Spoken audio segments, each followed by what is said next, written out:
میں آپ سب کو اپنے تیسرے ٹیلیتھون پہ خوش آمدید کہتا ہوں. یعنی ہم نے یہ جو آپ کی امانت ہے اس کو کس کرائیٹیریا کے تحت ہم نے اپنے ان متاثرین کی مدد کرنی ہے اور ہم نے فیصلہ کیا ہوا ہے کہ ان کی مدد کیسے کریں گے. گھر بنانے میں اصل مسئلے یہ ہوئے ہیں کہ لوگوں کے گھر تباہ ہو گئے ہیں. سیلاب زدگان کی مدد. عمران خان کے تیسرے انٹرنیشنل ٹیلیتھون دنیا بھر سے پاکستانیوں کا بھاری احتیاط کا اعلان.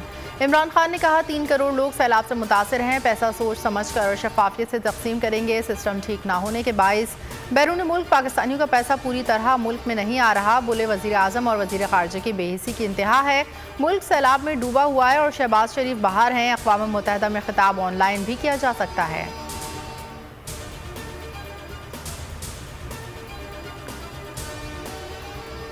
Chairman P T I Imran Khan کی معاون خصوصی سینیٹر ثانیہ نشتر نے کہا کہ سیلاب سے جن کے گھر تباہ ہوئے ان کو گھر بنا کر دیں گے، جس کے لیے سروے جلد مکمل کر لیا جائے گا. متاثرین کو رقم بینکوں کے ذریعے دی جائے گی.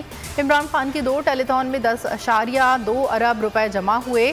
3.2 ارب روپے ہمارے اکاؤنٹ میں موجود ہیں. بول پر ٹیلیتھون کے دوران انہوں نے کہا کہ لاکھوں ڈالرز کی امداد کریڈٹ کارڈ کے ذریعے آنی ہے، لیکن کریڈٹ کارڈ سے ٹرانزیکشن میں کچھ مسائل کا سامنا ہے.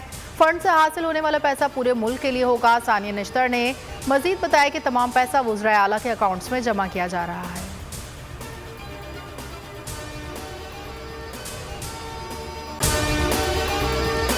اور اگر آپ کو ہماری یہ ویڈیو پسند آئی ہے تو لائک پر کلک کیجیے.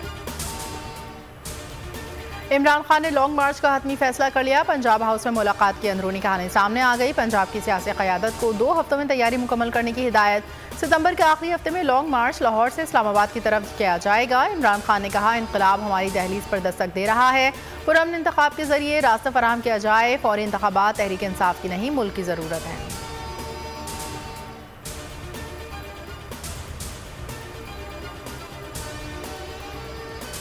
پاکستان تحریک انصاف آج چکوال میں سیاسی طاقت دکھائے گی. تیاریاں مکمل. اسٹیج سج گیا، کرسیاں لگ گئیں. چیئرمین پی ٹی آئی کی عوام کو بھرپور شرکت کی دعوت. ویڈیو پیغام میں کہا ہم نے ملک کو حقیقی طور پر آزاد کرنا ہے.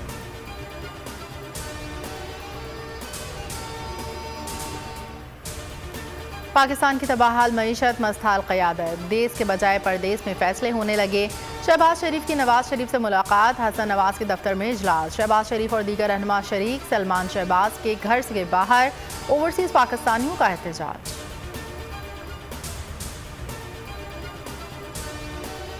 بول سیلاب زدگان کی آواز. مشکل گھڑی میں بے یار و مددگار متاثرین کی داد رسی. بول نیوز کی ایک اور ٹیلیتھون. معروف سیاسی سماجی شخصیات شامل ہوئیں.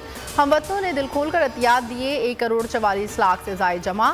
بول نیوز اب تک سیلاب زدگان کی مدد کے لیے 50 کروڑ روپے سے زائد جمع کر چکا ہے. بول ہمیشہ عوام کی زندگی میں سکھ بھرتا رہے گا، متاثرین کی آواز بنتا رہے گا. ناظرین، میں ہوں عمران ریاض خان.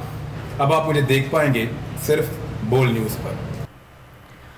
بول نیوز کی اسکرین پر ایک اور حق سچ کی آواز بلند کرنے والے صحافی کا اضافہ. عمران ریاض خان نے بول نیوز کو بطور سینئر اینکر پرسن جوائن کر لیا. بول فیملی نے خوش آمدید کہتی ہے. عمران خان حقیقی صحافت پر قائم دائم رہنے کے لیے پرعزم.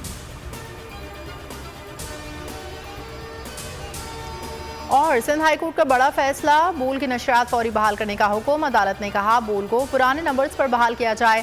بول کی نشریات عمران خان کا خطاب دکھانے پر بند کی گئی تھی. حکومتی ہٹ دھرمی برقرار. عدالتی حکم کے باوجود بول کی نشریات تمام علاقوں میں مکمل طور پر بحال نہ ہوئیں.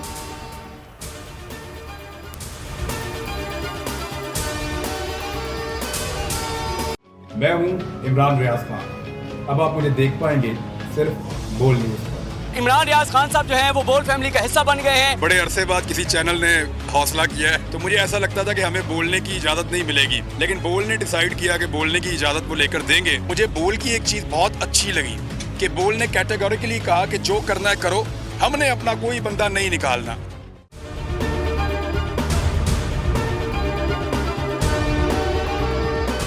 سب سے زیادہ ویوز، سب سے زیادہ ریلز اور سب سے زیادہ ریٹنگ کے ساتھ بول اب بھی نمبر 1 پوزیشن پر برقرار. سبسکرائب کریں اور بیل دبائیں تاکہ کوئی خبر رہ نہ جائے.